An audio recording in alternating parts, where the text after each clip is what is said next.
우리는 오늘날 일주일이 7일이라는 걸 당연하게 여깁니다. 그런 구분은 누가 정한 걸까요? 학자들은 7일로 구성된 일주일이라는 개념이 고대 셈족에게서 비롯된 것으로 여깁니다. 그들이 살고 있던 메소포타미아 지역과 그 서쪽인 시리아와 가나안 지역에서 이런 문화가 널리 퍼져 있었죠. 학자들은 아마도 대략 28일을 주기로 차고 기우는 달의 모습을 기준으로 보름달과 금음달, 그리고 두 가지 모양의 반달에 해당하는 7일이라는 개념이 나오지 않았나 추측합니다. 고대 가나안과 메소포타미아 지역에서 7은 불길한 수로 여겨졌습니다. 불길한 그날에는 사고를 일으킬 수 있는 노동과 외부 활동을 삼가야 했죠.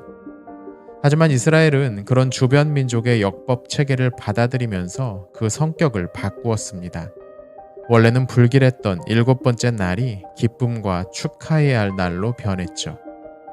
처음부터 안식일이 종교의식에 참여하는 날은 아니었습니다. 단지 농사일을 쉬는 날로 여겨졌죠. 그날은 사람만이 아니라 그에게 딸린 모든 것, 종과 나그네, 가축과 땅도 쉬는 날이었습니다. 왕국 시기 예루살렘 성전 근처에 살지 않는 사람들은 공식적인 예배에 참여하기도 어려웠습니다. 그러나 예루살렘과 성전이 무너지고 사람들이 흩어지면서 성전 예배가 불가능해지자 그날은 회당이라는 곳에서 종교 행사에 참여하는 날이 되었습니다. 이날은 점점 중요해져서 사람들은 안식일이라는 단어를 한 안식일에서 다음 안식일까지의 기간과 동의어로 사용하기도 합니다. 예를 들어 누가복음 18장 12절에 이래에 2번씩이라고 번역된 어구는 직역하면 안식일에 2번씩이었습니다. 초기 기독교인들은 대부분 유대인이었기 때문에 그들은 안식일을 기준으로 안식일로부터 몇 번째 날 등으로 요일을 구분했습니다. 예를 들어 일요일을 그들은 안식일로부터 첫째 날로 불렀죠. 사도행전 20장 7절에는 교회가 함께 모여 떡을 떼었던 날을 그 주간의 첫날로 부르고, 바울은 고린도 교회에 매주 첫날 수입의 일부를 모아두라는 편지를 보냈는데요. 여기에서 언급된 주간의 첫날을 직역하면 안식의 첫날이죠. 주의 날이라는 표현이 처음으로 등장한 기독교 문헌은 요한계시록입니다. 요한계시록 1장 10절에는 주의 날에 요한이 계시를 받았다고 언급되어 있죠. 물론 이 날은 구약 선지자들의 예언에 등장하는 어떤 종말론적 뉘앙스도 담겨 있지만 아마도 그가 계시를 받은 날이 교회가 예수의 부활을 기념하기 위해 모여 예배하던 날이었음을 의미하기도 할 겁니다. 요한계시록보다 조금 앞서 기록된 것으로 추정되는 디다케라는 초기 기독교 문서에는 흥미로운 표현이 등장하는데요. 주의 날마다 모여서 떡을 떼고 감사하라 라는 구절 중 주의 날이라는 표현입니다. 이 표현은 직역하면 주의 날로 번역할 수 있습니다. 이미 주의 날이라는 것이 하나의 고유명사처럼 널리 예배의 날로 알려져 있었고, 그날이 주님의 것이라는 의미로 주의 날이라는 표현이 나오게 된 것으로 추정됩니다. 2세기 초반 교부 중 한 명인 안디옥의 이그나티오스는 마그네시아 교회에 쓰는 편지에서 구약의 선지자들이 안식일을 지킨 것이 아니라 주의 날을 따라서 살았다고 주장하기도 합니다. 매우 일찍부터 그리스어를 사용하는 지역에서는 주의 날이라는 표현이 사용되었음을 알 수 있는 부분이죠. 라틴어를 사용하던 서부교회 역시 얼마 지나지 않아 일요일을 주의 날이라고 부르기 시작했습니다. 테르툴리아누스가 쓴 우상 숭배에 관하여라는 논문에서는 유대인의 안식일과 이방인의 종교 행사를 모두 거부하고 기독교인이 지켜야 될 두 기념일로 주일과 오순절을 언급하기도 하죠. 기독교가 출현할 무렵 그리스인들도 한 주를 7일로 계산하는 역법을 받아들이면서 각각의 날에 천체의 이름을 붙였습니다. 당시 가장 중요한 날은 크로노스, 즉 사투르누스의 날이었고, 그 다음으로 차례로 태양, 달, 마르스, 메르쿠리우스, 유피테르, 비너스에게 바쳐졌습니다. 그러나 시간이 지나면서 점점 태양의 날을 중요하게 여기는 경향이 나타났는데요. 특히 로마 제국에서는 태양 숭배가 국가적 종교 의례로 여겨지기도 했습니다. 기독교인들은 태양 숭배를 거부했지만 자신들이 예배하는 날을 태양의 날이라고 부르기도 했습니다. 왜냐하면 당시 그리스 로마 세계에서는 한 주일의 시작을 사투르누스의 날, 즉 토요일로 여기고 있었기 때문입니다. 그래서 기독교인들이 그 주간의 첫째 날이라고 하면 일요일이 아닌 다른 날을 떠올릴 수 있었습니다. 2세기 기독교 순교자인 유스티누스의 첫 번째 변증이라는 글에는 보통 태양의 날이라고 일컫는 날에 기독교인들이 모였다는 표현이 보이기도 합니다. 기독교인들의 예배일에 관한 이야기로 넘어가 보죠. 앞서도 말했지만 최초의 기독교인들은 유대인들이었기에 초기 기독교인들은 유대교 예배에 계속 참여했던 것으로 보입니다. 베드로와 요한은 예루살렘에 있는 동안에 기도를 위해 성전에 올라가곤 했죠. 바울 역시 여행 중 안식일이 되면 회당 예배에 참석하는 습관이 있었습니다. 그런데 동시에 초기 기독교인들은 떡을 떼는 관습이 있었던 것으로 보입니다. 이런 건 성전이나 회당 예배에서는 발견되지 않는 관례였죠. 사도행전의 기록을 보면 아마도 매일 만나서 떡을 떼곤 했던 것 같습니다. 이 관습은 유대인들의 유월절 관례와 비슷했는데요. 가장 큰 차이점은 유대교에서는 1년에 한 번 하던 의식을 기독교인은 더 자주, 보통은 일주일에 적어도 한 번은 모여서 행했다는 점이죠. 기독교인들이 유대인들이 지키는 안식일에 모여서 떡을 떼는 관례가 있었다는 기록이 전혀 없다는 점은 흥미롭습니다. 유대인들은 금요일 저녁 해가 지면서부터 안식일이 시작된다고 생각했는데 기독교인들의 모임이 있었던 날로 지목되는 요일은 언제나 주의 날이나 일주일의 첫날 또는 태양의 날이었습니다. 사도행전 20장에는 바울이 드로아에서 했던 한 기독교인 집회에 참여하는 내용이 등장하는데요. 여기에 보면 그 주간의 첫날에 떡을 때려 모였고 바울이 그 자리에서 강론을 했다고 되어 있습니다. 여기서 그 주간의 첫날이란 문자적으로는 안식일 후 첫날인데요. 해가 지는 것을 새로운 날의 시작으로 여겼던 유대교 전통에 따르면 아마도 그날은 토요일 저녁이었을 겁니다.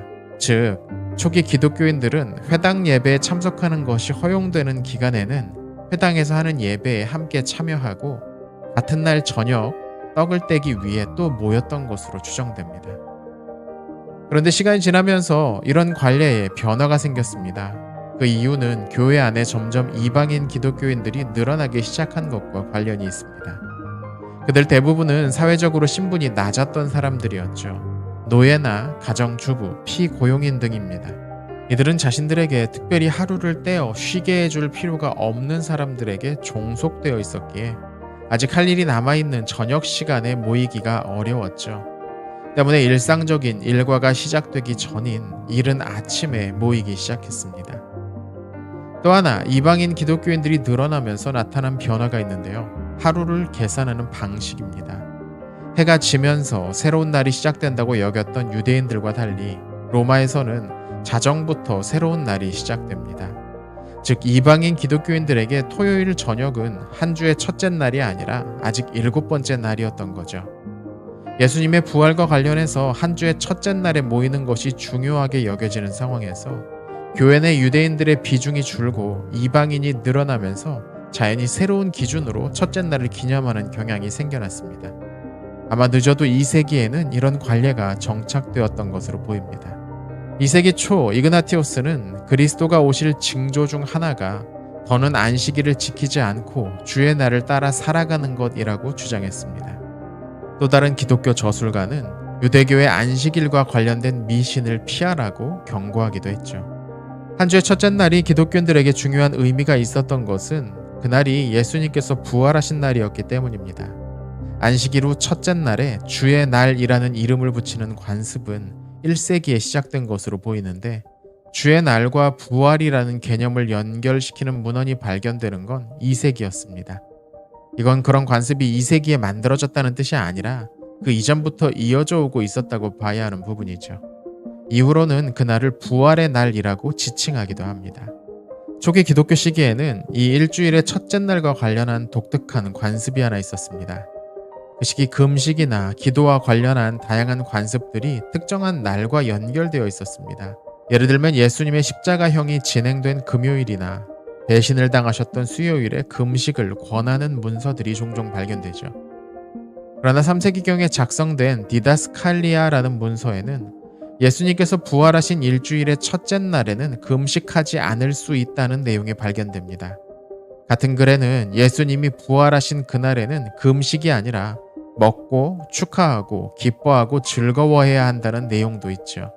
주의 날이 기쁜 시간이었다는 또 다른 표지 중 하나는 일상적인 기도를 하는 자세가 무릎을 꿇거나 바닥에 엎드려서 했던 것에 반해 주의 날에는 무릎을 꿇지 않고 기도하는 관례가 있었다는 부분입니다. 테르툴리아누스는 그날에는 무릎 꿇기는 물론 염려나 경의를 표하는 어떤 몸짓이나 표시도 하지 말아야 한다고 주장하기도 하죠. 325년 열렸던 니케아 공의회에서는 주의 날과 오순절 기간에는 서서 기도해야 한다고 정하기도 했습니다. 주의 날을 엄숙하게 보내야 한다는 생각은 훨씬 후에나 등장했습니다. 초기 기독교식의 예배는 장례식 같은 분위기가 아니라 기쁨이 넘치는 결혼식과 비슷했습니다. 오늘날 그 정확한 예배 방식을 알 수는 없지만 아마도 기도, 찬양, 성경 읽기와 해석 같은 유대교의 회당 예배와 비슷한 순서가 있었고 이어서 떡을 떼는 기념의식이 이어졌던 것 같습니다. 그런데 이때 한 가지 문제가 생겼습니다. 새로운 신자들이 많이 들어오면서 거룩한 식사의 의미를 정확히 알지 못하는 채로 떡을 떼는 자리에 참여하는 경우가 생겼기 때문입니다. 그래서 일찍부터 다양한 문헌들에는 성찬에 참여할 수 있는 사람의 자격을 제한하는 내용이 발견되기도 합니다.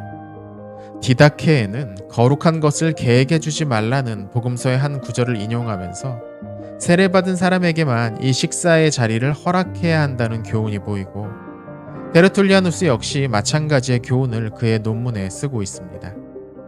그러나 아직 세례를 받지 않았더라도 성경에 대한 가르침을 듣고 기도와 찬양에 참여할 필요가 있었습니다. 때문에 세례를 받을 준비를 하고 있는 사람들을 가리키는 예비신자 또는 학습교인이라는 지위가 생겨났습니다. 이들은 기도와 찬양, 성경 읽기와 해석으로 구성된 예배의 첫 부분에는 참여하고 성찬이 시작되는 두 번째 부분이 시작되기 전에 흩어지도록 권장되었죠. 오늘 영상에서는 후스토 곤잘레스가 쓴 일요일의 역사라는 책의 일부분을 소개해드렸습니다. 이 책이 참 잘 정리가 되어 있는 데다 내용도 흥미로운 부분이 많았습니다. 한번 읽어보실 것을 추천드립니다. 앞으로도 이 책을 가지고 몇 개의 영상을 좀 더 제작해볼 계획입니다. 계속 관심을 많이 가져주시면 좋겠네요. 오늘 내용은 여기까지입니다. 시청해주셔서 감사합니다.